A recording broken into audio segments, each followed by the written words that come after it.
Here we have a 2018 Porsche 911 Carrera 4S. This one comes in standard black, and then we also have the standard black interior, which is going to be perforated leather. And the powertrain consists of a 3.0 liter twin turbocharged boxer 6-cylinder engine, mated to a 7-speed PDK, and that's an automatic double clutch transmission, and that gets us 420 horsepower and then 368 pound-feet of torque. But front end here, LED headlamps. This one has about $30,000 in upgrades, so that's part of the upgrade package. I'll show you the sticker here after a while. Then we have these 20-inch wheels, which look fantastic. Love the red brake calipers as well.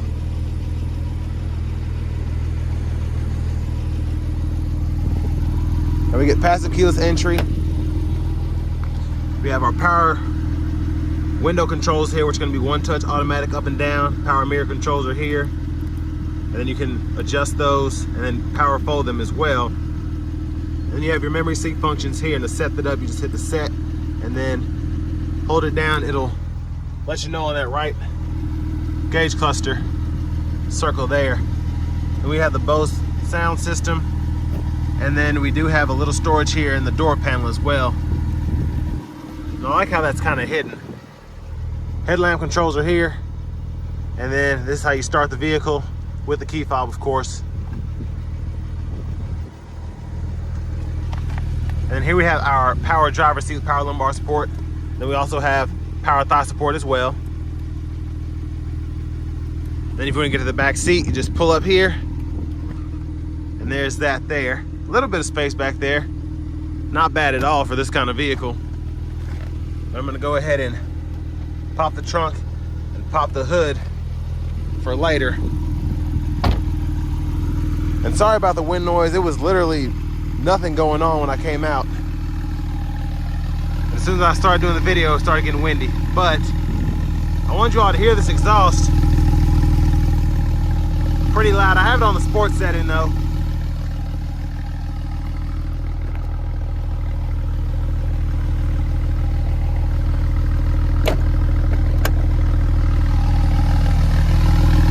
But I love that back end. And of course you get that adjustable spoiler as well. And this is kind of just a treat for me, so hopefully you all enjoy the test drive. But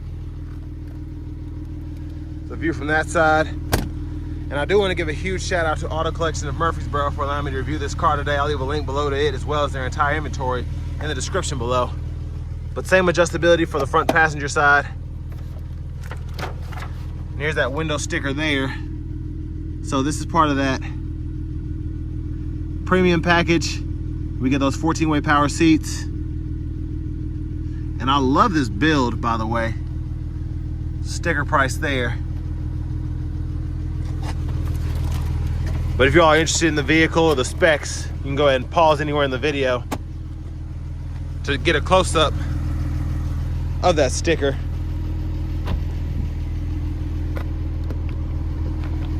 Fuel cap here.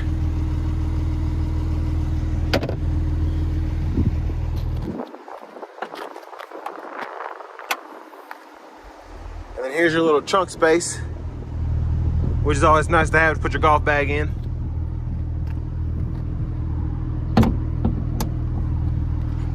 But now let's go ahead and hop in the driver's seat.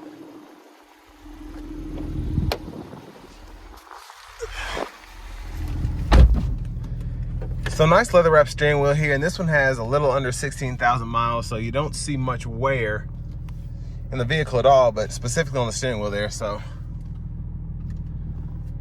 but down here to the radio, this is our navigation screen here, and to actually use the nav, put in an address and all that, you can use that by hitting the nav button here and type in points of interest, whatever, or an actual address. And then within each kind of menu here, you can hit this OPT button. That's your option. It'll give you certain options for whatever you're in. So if you're in the radio, it'll give you radio options. If you're in the navigation, it'll give you nav options, so on and so forth. But the system is actually pretty nice to use. Surprisingly, I wasn't expecting this from a Porsche, but very nice. And then we do have a CD player there for those of you that still have issue finding those. And then we also get AM, FM, XM radio. And you have the option for Bluetooth as well as Apple CarPlay. And then if you want to connect your phone, hit that. You can either search for one, or you can go through the ones that you have saved there. And then I love this car button because it kind of gives you like your range, the date, your driver assist options. And then if you want to time lapse or whatever, you can do that.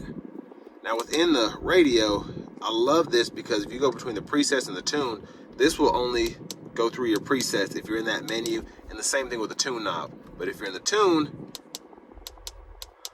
that serves as a seek, and then this serves as an actual tune knob. So it's pretty neat, and you can type in radio stations as well.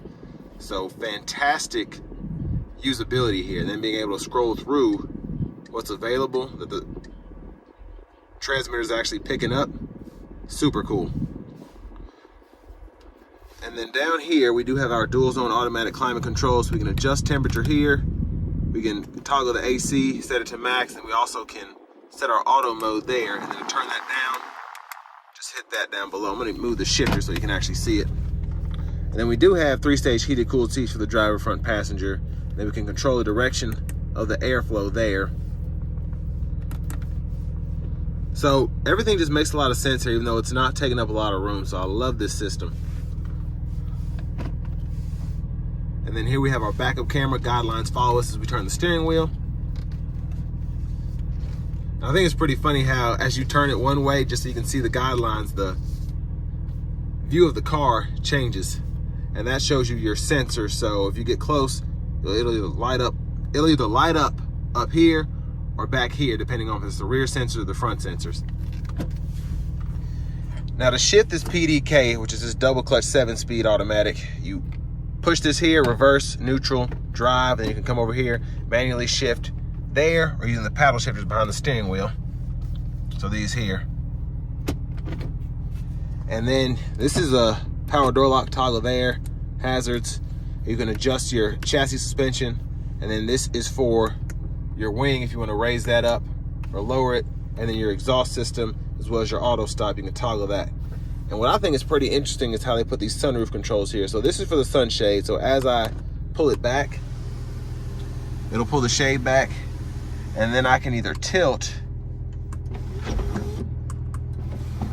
or I can slide it back. So that is one touch there, which is pretty awesome. So there's all that. And then for the center console, the cubby space there, there's a button here on the side. You hit that, then you have a wireless charging pad here, and then a USB port back in there. And one more look at the back. And back to the steering wheel. Blinkers are here, headlamp controls are there, and then we have our cruise control down here, and I'll show you how that works on the test drive. You toggle that on and off here, and then you can resume, increase speed, decrease speed. And then over here we can go through our drive mode. So we have a normal mode, sport plus, and then an individual mode that we can set up. And then over here, this is to go through our gauge cluster functions in that digital menu right there. So we can go through all of that. And it's actually pretty intuitive. I really like it. And then we do have our windshield wiper controls here. So one time, and then it's off, intermittent, low, high. And we can adjust our intermittent here. And we can turn all the way back down to off there. And then again, that's how you start the car and shut it off. And then here's the key fob. And then we have our garage door transmitter there.